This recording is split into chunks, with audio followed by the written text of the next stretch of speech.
Commander Vyomika Singh to brief you. With that, I hand over the floor to Commodore Nair.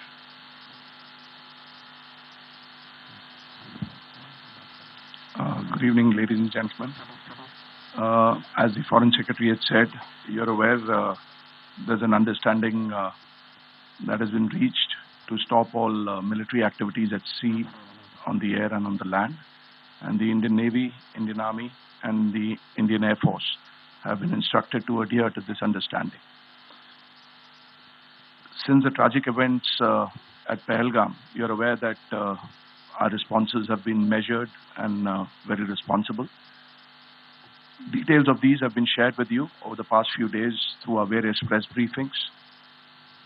What has also happened is that there is a significant amount of misinformation that is being undertaken from the other side. And as a professional military organization, we thought it is also our duty to dispel those misinformation aspects, as also state the facts of the case as they stand. Towards that, I will now hand over to my colleague, Colonel Qureshi. नमस्कार। अब मैं आपको पाकिस्तान की miss information campaign के बारे में अवगत कराऊंगी।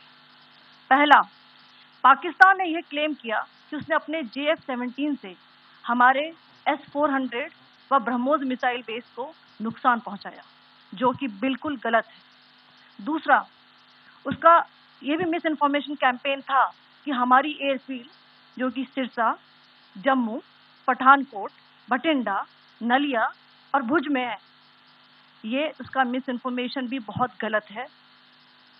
तीसरा, पाकिस्तान के मिस इन्फॉर्मेशन कैंपेन के मुताबिक हमारे एम्यूनिशन डम्प्स जो चंडीगढ़ और बियास में है, उसका डैमेज हुआ, यह भी बिल्कुल गलत है। हमने आपको मॉर्निंग ब्रीफिंग में बताया था विद फैक्ट्स एंड फिगर के साथ कि ये सारी चीज़ें बिल्कुल सही सलामत हैं। अब मैं आपको बताना चाहती हूँ कि पाकिस्तान के एक प्रेस कॉन्फ्रेंस में ये बात की गई थी कि उनके सीनियर मिलिट्री ऑफिसर्स, जो कि पूरी तरह से ये भ्रामक है और तथ्यों से दूर है, कि पाकिस्तान की ओर से ये झूठा आरोप भी लगाया जा रहा है कि भारतीय सेना ने मस्जिदों को नुकसान पहुंचाया।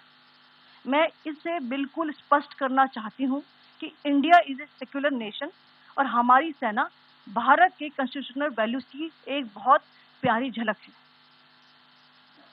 इंडियन आर्म फोर्सेस ने पाकिस्तान को बहुत भारी नुकसान पहुंचाया, उनके मिलिट्री इंफ्रास्ट्रक्चर्स को, चाहे वो लैंड एसेट्स हो या फिर उनके एयर एसेट्स। यही नहीं, इंडियन आर्म फोर्सेस ने पाकिस्तान की एयरफील्ड्स स्कर्दू, जकोबाबाद, सरगोदा और बुलारी को बहुत नुकसान पहुंचाया। इसके अलावा पाकिस्तान के air defence system, radar system, उनको भी एयर स्पेस में अनटेनेबल किया। यह भी बताना चाहती हूँ कि लाइन ऑफ कंट्रोल के पास पाकिस्तान के command and control, logistic installation और उनके मिलिट्री इंफ्रास्ट्रक्चर, मिलिट्री पर्सनल का इतना भारी नुकसान हुआ कि पाकिस्तान की ऑफेंसिव व डिफेंसिव कैपेबिलिटी को नष्ट कर दिया गया। अंत में मैं फिर से ये बात दोहराना चाहूँगी, इंडियन आर्म फोर्सेस पूरी तरह से तैयार है, सतर्क है और भारत की संप्रभुता और अखंडता की रक्षा के लिए पूरी तरह से कमिटेड है। धन्यवाद। जय हिंद।